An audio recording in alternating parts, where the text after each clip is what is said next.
എല്ലാത്തിനും പുതിയൊരു തുടക്കവുമായിട്ട് ഇതാ പ്രവീൺ തങ്ങളുടെ ചാനലിൽ ഒരു പുതിയ വീഡിയോ ഇട്ടിട്ടുണ്ട്.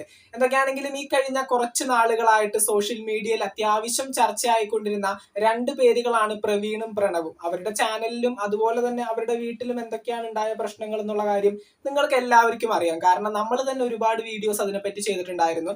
അതുപോലെ തന്നെ സോഷ്യൽ മീഡിയയിൽ റിയാക്ഷൻ വീഡിയോസ് ചെയ്യുന്ന എല്ലാ യൂട്യൂബേഴ്സും തങ്ങളുടെ അഭിപ്രായം ഈ ഒരു വിഷയത്തോടനുബന്ധിച്ച് പറഞ്ഞിട്ടുണ്ടായിരുന്നു. അതുപോലെ തന്നെ ഈ പ്രണവും പ്രവീണും തമ്മിലുള്ള ഇഷ്യൂവിൽ ഇടപെട്ടുകൊണ്ട് കുറെ പേര് ചാനലുകൾക്ക് റീച്ച് ഉണ്ടാക്കാനായിട്ടും ഇതിന്റെ ഇടയിൽ ശ്രമിച്ചിട്ടുണ്ടായിരുന്നു. എന്തൊക്കെയാണെങ്കിലും ഈ ഒരു സമയത്ത് പ്രശ്നങ്ങളെല്ലാം അവസാനിച്ചുകൊണ്ട് നല്ല രീതിക്ക് ഇപ്പൊ പ്രവീണും പ്രണവും ആയാലും നല്ല രീതിക്ക് മുന്നോട്ട് പോവുകയാണ്. എന്തൊക്കെയാണെങ്കിലും അവരുടെ അവർക്കിടയിൽ വന്ന മിസ്റ്റേക്കുകളും അതുപോലെ തന്നെ ആ ഒരു ചാനലിൽ ബന്ധപ്പെട്ടുകൊണ്ടുണ്ടായ കാര്യങ്ങളും വീട്ടിലുണ്ടായിട്ടുള്ള കാര്യങ്ങളൊക്കെ പറഞ്ഞുകൊണ്ട് നമ്മൾ അവരെ സപ്പോർട്ട് ചെയ്തും അതുപോലെ തന്നെ കുറ്റം പറഞ്ഞുകൊണ്ടൊക്കെ വീഡിയോ ഇട്ടിട്ടുള്ള ഒരാളാണ് ഞാൻ. അപ്പൊ അതുകൊണ്ട് തന്നെ ഈ പറയുന്ന പ്രശ്നങ്ങളെല്ലാം മാറിക്കൊണ്ട് അവർ നല്ല രീതിയിൽ മുന്നോട്ട് പോകുമ്പോഴും അവരെ ഒരുപോലെ തന്നെ സപ്പോർട്ട് ചെയ്യേണ്ട, നമ്മൾ കുറ്റം പറഞ്ഞതുപോലെ തന്നെ അവർ നല്ലത് ചെയ്യുന്ന സമയത്ത് സപ്പോർട്ട് ചെയ്യേണ്ട ഒരു ആള് തന്നെയാണ് ഞാൻ. അപ്പൊ തീർച്ചയായിട്ടും അതിനെപ്പറ്റി തന്നെയാണ് ഇന്നത്തെ ഒരു വീഡിയോ. നമ്മുടെ പ്രവീൺ കുറച്ചു നേരങ്ങൾ മുമ്പ് ഒരു വീഡിയോ അപ്ലോഡ് ചെയ്തിട്ടുണ്ടായിരുന്നു.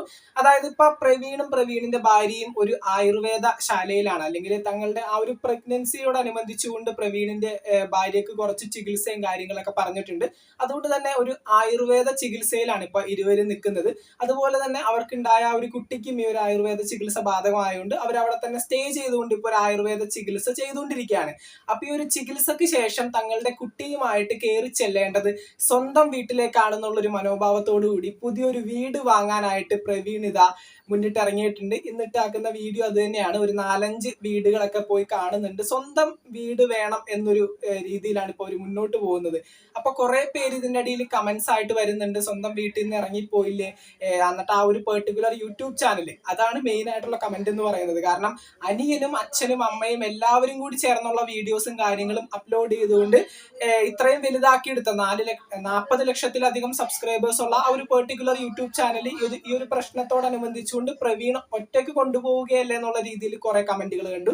അതുപോലെ തന്നെ ഒരുപാട് പേര് ആ ഒരു പുതിയ വീട് വാങ്ങി ഇവർ ആ ഒരു വീട്ടിലേക്ക് ആ ഒരു കുട്ടിയെ കൊണ്ട് ചെല്ലണം എന്നുള്ള ആ ഒരു ആഗ്രഹത്തെ അപ്രീഷിയേറ്റ് ചെയ്തുകൊണ്ടും കുറെ പേര് കമന്റ്സും കാര്യങ്ങളും ചെയ്യുന്നുണ്ട്. കൂടുതലും സപ്പോർട്ട് ചെയ്ത കമന്റുകളാണെങ്കിലും അതിന്റെ ഇടയിൽ ഈത്തിൽക്കണ്ണികളെ പോലെ കുറെ പേര് ഇങ്ങനെയും കാണാം, ആ ഒരു ചാനൽ സ്വന്തമായിട്ട് കിട്ടിയില്ലേ, ഇനി ഇത്രയും ലക്ഷക്കണക്കിന് രൂപ വരുന്ന ക്യാഷും എല്ലാനും ഇനി ഒറ്റയ്ക്ക് കൊണ്ടുപോകാം, അതുകൊണ്ട് എത്ര വലിയ വീട് വേണമെങ്കിലും വാങ്ങാം, എത്ര വലിയ കാറ് വേണമെങ്കിലും വാങ്ങാം എന്നുള്ള രീതിയിൽ ഒരുപാടധികം വീഡിയോസും കാര്യങ്ങളൊക്കെ കണ്ടു. പക്ഷേ ഈ ഒരു വീഡിയോന്റെ ഒരു ചെറിയൊരു ക്ലിപ്പ് ഞാനിവിടെ ഒന്ന് പ്ലേ ചെയ്യാം, എന്നൊക്കെ അത് കേട്ടിട്ട് സംസാരിക്കാം. ഒരു വീടെന്ന് പറയുന്നത് എല്ലാവർക്കും ഭയങ്കര സ്വപ്നമാണ്. ഒരു സ്വന്തമായ ഒരു മണ്ണും വീടെന്നൊക്കെ പറയുന്നത്. ഇത്രയും നാൾ അങ്ങനെ ഒരു ചിന്തയെ വന്നിട്ടില്ല നമ്മുടെ ലൈഫിലേ. പക്ഷെ പെട്ടെന്ന് വന്ന ചിന്ത, പക്ഷെ ഇപ്പം അതാണ് മെയിൻ. അതെ, ഒരു ആഗ്രഹത്തിന് വീട് വെക്കുമ്പോൾ നമുക്കത് എങ്ങനെ വേണേലും വെക്കാം. പക്ഷെ ഇനിയിപ്പോ നമുക്ക് വീട് വെക്കാനുള്ളൊരു സമയം ഉണ്ടോന്ന് ചോദിച്ചാൽ ഇല്ല. അതുകൊണ്ട് നമ്മൾ അതുകൊണ്ടാണ് ഇത്രയും ഒരുപാട് വീടുകൾ പോയി കാണുന്നത്. കാരണം നമ്മളെ മനസ്സിന് ഇഷ്ടപ്പെട്ട വീട് വെക്കുന്ന വീടുകൾ നമ്മൾ 2-3 കണ്ടോളൂ. നമ്മൾ കണ്ടതിൽ ഒരു 30 വീടെങ്കിലും നമ്മൾ കണ്ടതിൽ വിരലിലെണ്ണാവുന്ന 2-3 വീട് നമ്മളെ മനസ്സിന് ഇഷ്ടപ്പെട്ട കണക്ക് വെച്ചത് നമ്മൾ കണ്ടോളൂ. കുഞ്ഞിനെയും കൊണ്ട് നമുക്ക് വാടക വീട്ടിൽ പോകാൻ ഒട്ടും താല്പര്യമില്ല. അപ്പൊ നമ്മൾ മാക്സിമം എങ്ങനെയെങ്കിലും ലോൺ എടുത്താലും എങ്ങനെയായാലും EMI ഇട്ടാലേ നമുക്കൊരു വീട്, ചെറിയ വീടെങ്കിൽ ചെറിയ വീട് വാങ്ങാം എന്നുള്ളൊരു ആഗ്രഹം മനസ്സിലുണ്ട്. കാരണം അതുകൊണ്ട് തന്നെ എന്ന് വിചാരിച്ച് വാടക വീട്ടിൽ പോകുന്നവരെല്ലാരും മോശമെന്ന് അങ്ങനെ ഒരിക്കലും അങ്ങനെ എടുക്കരുത്. കാരണം നമുക്കൊരു ആഗ്രഹമുണ്ട്, സ്വന്തമായ ഒരു വീട് വാങ്ങണം. കുഞ്ഞിനെയും കൊണ്ട് ആദ്യമായിട്ട് പോകുന്നത് ഒരു റെന്റൽ ഹൗസിലായിരിക്കരുത്. ഒരു സ്വന്തമായ ഒരു കുഞ്ഞു വീട് ആ വീട്ടിൽ കയറണമെന്നൊരാഗ്രഹമുണ്ട്. കാരണം റെന്റൽ ഹൗസിലൊക്കെ പോയ കുറച്ച് ആൾക്കാരൊക്കെ ഞാൻ ഫ്രണ്ട്സൊക്കെ ആയിട്ട് വിളിച്ചോ പറഞ്ഞത് നമുക്കവിടെ ഒരു സ്വാതന്ത്ര്യം ഇല്ല. കാരണം വേറൊരാളുടെ വീടാണ്, നമുക്ക് അതിനകത്ത് ഒരു പെയിന്റ് പോലും പോയി കഴിഞ്ഞാൽ ചിലപ്പോൾ കുഞ്ഞുങ്ങളൊക്കെ വളർന്നു വരുവാണ്, അവര് കുത്തി വരയ്ക്കും, അല്ലെങ്കിൽ അത് അങ്ങനെയൊക്കെ ആവും. അപ്പൊ നമ്മളെ വീടല്ലല്ലോ. നമ്മളെ വീടാണെങ്കിൽ നമുക്കവിടെ ഒന്നും പറയേണ്ട ആവശ്യമില്ല. പക്ഷെ വേറൊരാളുടെ വീട്ടിൽ അവരുടെ വായിരിക്കുന്ന ചിലപ്പോൾ നമ്മൾ കേൾക്കേണ്ടി വരും. അപ്പൊ അതുകൊണ്ട് തന്നെ എന്തെങ്കിലും അവിടുത്തെ സാധനങ്ങൾ നശിപ്പിച്ച് അവർ ചീത്ത വിളിക്കും. അതൊക്കെ കേൾക്കണം, കാരണം നമ്മളെ വീടല്ലല്ലോ. അപ്പൊ പിന്നെ കേൾക്കേണ്ടി വരും. അപ്പൊ അതുകൊണ്ട് തന്നെ കുഞ്ഞിനെയും കൊണ്ട് പോകുന്നത് പെതുക്കെ കാര്യം പറയുന്നത്. അതുകൊണ്ടാണ് എല്ലാവരും ഉറക്കുക, അതുകൊണ്ടാണ് പെതുക്കെ കാര്യം പറയുന്നത്. അപ്പോൾ അതുകൊണ്ട് തന്നെ കുഞ്ഞിനെയും കൊണ്ട് പോകുമ്പോൾ സ്വന്തം വീട്ടിൽ കുഞ്ഞിനെ കയറ്റണം എന്ന് ആഗ്രഹമുണ്ട്. നമ്മൾ മെനങ്ങാന്നൊക്കെ കുഞ്ഞിനെയും കൊണ്ടുകൂടെ പോയത് കേട്ടോ, കാരണം വേറെ ഓപ്ഷൻ ഇല്ലായിരുന്നു. അവന് പാല കൊടുക്കണമെന്നുള്ളത് ഇന്ന് കുറച്ച് വീടേ കണ്ടുള്ളൂ. മെനങ്ങാൻ നമ്മൾ ഒരുപാട് വീട് കൊണ്ടുപോയില്ല, കാരണം പോയത് ഇവിടുന്ന് 7 കിലോമീറ്റർ 6 കിലോമീറ്റർ ഉള്ളായിരുന്നു. ഇന്നലെ പോയത് പക്ഷേ നമ്മൾ കുറച്ച് ദൂരെ പോയത്.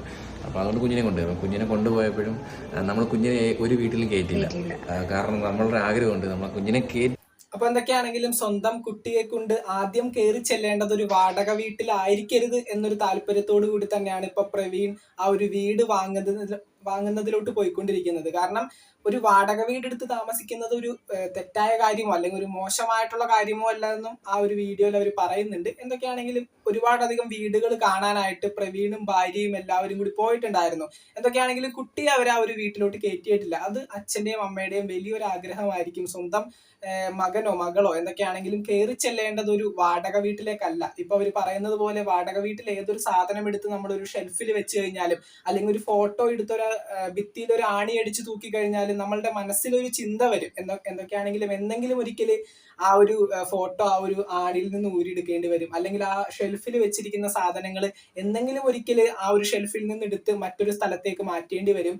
വാടക വീട് എപ്പോഴും ഒരു സേഫ് സോൺ ആണെന്ന് നമുക്ക് പറയാൻ സാധിക്കില്ല. അപ്പോൾ ഉള്ള പൈസക്ക് അല്ലെങ്കിൽ ഇപ്പൊ EMI ഇട്ടിട്ടാണെങ്കിലും ലോൺ എടുത്തിട്ടാണെങ്കിലും ഈ പറയുന്ന സ്വന്തം വീടൊരെണ്ണം പണിയ എന്നുള്ളതാണ് ഇപ്പൊ അവരുടെ മെയിൻ ആയിട്ടുള്ള ഒരു വിഷ് എന്നാണ് ഇപ്പൊ ആ ഒരു വീഡിയോയിൽ പറയുന്നത്. അപ്പൊ എന്തൊക്കെയാണെങ്കിലും എല്ലാവരുടെയും ആഗ്രഹമാണ് സ്വന്തമായിട്ട് അത്യാവശ്യം കൊള്ളാവുന്ന ഒരു വീടും അതുപോലെ തന്നെ അത്യാവശ്യം ഒരു ഫിനാൻഷ്യൽ ബാക്ക്ഗ്രൗണ്ട് ഉണ്ടാവേണ്ടത് എല്ലാവർക്കും ആവശ്യമായിട്ടുള്ളൊരു കാര്യമാണ്. അത് എല്ലാവരുടെയും ആഗ്രഹവുമാണ്. അപ്പൊ അതിനുവേണ്ടി തന്നെയാണ് ഇപ്പൊ പ്രവീൺ ശ്രമിച്ചുകൊണ്ടിരിക്കുന്നത്. പിന്നെ കമന്റ്സ് ഇടുന്നവർക്ക് അങ്ങനെ എന്ത് വേണമെങ്കിലും പറയാം. ഈ ഒരു ചാനൽ ആദ്യം മുതലേ ഈ ഒരു ചാനലിൽ എടുക്കുന്ന വീഡിയോസ് ആണെങ്കിലും അല്ലെങ്കിൽ എല്ലാ കാര്യങ്ങളും ഒറ്റയ്ക്ക് തന്നെയാണ് പ്രവീൺ നോക്കിക്കൊണ്ടിരുന്നത്. അതിപ്പോ ആ ഒരു പെർട്ടിക്കുലർ യൂട്യൂബ് ചാനൽ പ്രവീണിന്റെ പേരിൽ തന്നെ ആയിരുന്നു. അതിപ്പോ പ്രവീൺ ആ ഒരു വീട്ടിൽ നിന്ന് പോകുന്ന സമയത്ത് ആ ഒരു യൂട്യൂബ് ചാനലും പ്രവീൺ കൊണ്ടുപോയതിൽ നമുക്ക് ആരെയും കുറ്റം പറയാൻ സാധിക്കില്ല. കാരണം അത് പ്രവീണിന്റെ ചാനലാണ്, അദ്ദേഹം അത് കൊണ്ടുപോയി. അദ്ദേഹത്തിന് ഇനി മുന്നോട്ട് ജീവിക്കാനായിട്ട് അദ്ദേഹത്തിനും ഭാര്യയ്ക്കും ആ ഒരു മോനും സുഖമായിട്ട് ജീവിക്കാനായിട്ട് തീർച്ചയായിട്ടും ഒരു സാമ്പത്തിക സ്രോതസ് വേണം. അത് തന്നെയാണ് ഈ ഒരു യൂട്യൂബ് ചാനൽ. ഇപ്പോൾ യൂട്യൂബിനെ ഒരു പാഷനായിട്ട് കൊണ്ടുപോകുന്നവരുണ്ട്, ഒരു ജോബായിട്ട് തന്നെ യൂട്യൂബ് ചാനലിനെ കാണുന്നവരുണ്ട്. അങ്ങനെ പല വ്യക്തികളുണ്ട്. എന്തൊക്കെയാണെങ്കിലും ഈ ഒരു സമയത്ത് നല്ല രീതിയിൽ തന്നെ ഇരുവരും എന്ന് വെച്ചാൽ പ്രവീൺ മാത്രമല്ല പ്രണവും നല്ല രീതിയിൽ തന്നെ ഇപ്പൊ മുന്നോട്ട് പോകുന്നുണ്ട്. സൈബർ ആക്രമണങ്ങൾ പയ്യെ കുറഞ്ഞു വരുന്നുണ്ട്. പൂർണ്ണമായിട്ട് മാറി എന്ന് പറയുന്നില്ല. എന്തൊക്കെയാണെങ്കിലും ഇവരുടെ യൂട്യൂബിൽ വരുന്ന വീഡിയോസും കാര്യങ്ങളൊക്കെ എടുത്തു നോക്കുമ്പോൾ നമുക്ക് ഏറെക്കുറെ മനസ്സിലാവും. കാരണം എല്ലാവരും ഇവരെ സപ്പോർട്ട് ചെയ്തുകൊണ്ടാണ് കാര്യങ്ങളൊക്കെ പറയുന്നത്. ഫാമിലി മാറ്റേഴ്സ് സോഷ്യൽ മീഡിയയിൽ വന്നു പറഞ്ഞ് കുറച്ച് വഷളാക്കുകയും അതുപോലെ തന്നെ പറഞ്ഞ കാര്യങ്ങൾ വീണ്ടും യൂട്യൂബിൽ നിന്ന് മാറ്റേണ്ടി വന്നപ്പോഴാണ് കുറെ പേർക്കൊക്കെ ചില ഇഷ്ടക്കേടുകൾ വരാൻ തുടങ്ങിയത്. കാരണം ഫാമിലി മാറ്റേഴ്സ് പലതും വീട്ടിൽ തന്നെ പറഞ്ഞു തീർക്കുമ്പോഴാണ് അത് ശരിയായ ഒരു തീരുമാനത്തിലേക്ക് എത്തുന്നത്. അത് സോഷ്യൽ മീഡിയയിൽ വഴിച്ചഴച്ചുകൊണ്ട് ഇത്രയും ലക്ഷക്കണക്കിന് ആളുകൾ ആ ഒരു വീഡിയോസും കാര്യങ്ങളൊക്കെ കണ്ടുകൊണ്ട് ഇവരുടെ വീട്ടിൽ ഇത്രയും വലിയ പ്രശ്നങ്ങൾ ഉണ്ടായിരുന്നു എന്ന് സ്വന്തം അപ്പുറത്തെ വീട്ടിലെ ആളുകൾ വരെയും കാണുന്നത് ഈ ഒരു ചാനലിൽ വരുന്ന വീഡിയോയിലൂടെയാണ്. അപ്പോൾ തീർച്ചയായിട്ടും എല്ലാവർക്കും വരുന്ന ഒരു കാര്യം തന്നെയാണ് ഇവർക്ക് കിട്ടിയിരിക്കുന്നത്. സോഷ്യൽ മീഡിയയിൽ ഈ പറയുന്ന വീഡിയോസും കാര്യങ്ങളും വന്നപ്പോൾ തീർച്ചയായിട്ടും അതിൻ്റെതായിട്ടുള്ള ബുദ്ധിമുട്ടുകൾ ഏറ്റുവാങ്ങേണ്ടി വന്നു. സോഷ്യൽ മീഡിയയിൽ സന്തോഷമായാലും സങ്കടമായാലും പങ്കുവെക്കുമ്പോൾ അതിന്റെ സൈഡ് എഫക്ട് തീർച്ചയായിട്ടും അനുഭവിക്കേണ്ടി വരും. എന്തൊക്കെയാണെങ്കിലും അതൊക്കെ വിട്ടേക്ക്. ഇപ്പോൾ പ്രണവായാലും പ്രവീൺ ആയാലും വളരെ നല്ല രീതിയിൽ മുന്നോട്ട് പോകുന്നു. ഇപ്പൊ പ്രവീൺ ഒരു വീട് വാങ്ങാനായിട്ട് പോകുന്നു. വളരെ പെട്ടെന്ന് തന്നെ അദ്ദേഹത്തിന് ആ ഒരു വീട് വാങ്ങാൻ സാധിക്കട്ടെ. അദ്ദേഹത്തിന്റെയും ഭാര്യയുടെയും ആഗ്രഹം പോലെ തന്നെ ആ ഒരു കുഞ്ഞിനെ ആദ്യമായിട്ട് ഇവര് ആയുർവേദശാലയിൽ നിന്ന് കൊണ്ടുപോകാൻ പോകുന്നത് സ്വന്തം വീട്ടിലേക്ക് തന്നെ ആയിരിക്കട്ടെ എന്ന് നമുക്ക് പ്രാർത്ഥിക്കാം. എന്തൊക്കെയാണെങ്കിലും എല്ലാവരുടെയും ഒരു ആഗ്രഹമാണ്. ഇപ്പൊ ഒരു അച്ഛനമ്മമാരായാലും എല്ലാവരുടെയും ഒരു ആഗ്രഹം തന്നെയാണ് സ്വന്തം മക്കള് നല്ലൊരു വീട്ടിൽ അല്ലെങ്കിൽ സ്വന്തം വീട്ടിൽ തന്നെ താമസിക്കണം എന്നുള്ള കാര്യം. അപ്പോ അദ്ദേഹത്തിന്റെ ആ ഒരു ആഗ്രഹം വളരെ പെട്ടെന്ന് തന്നെ സാധിക്കട്ടെ എന്ന് പറയുന്നു. നിങ്ങളുടെ അഭിപ്രായങ്ങൾ തീർച്ചയായിട്ടും താഴെ കമന്റുകളായിട്ട് അറിയിക്കാം. നമുക്ക് മറ്റൊരു വീഡിയോ കാണാം. താങ്ക്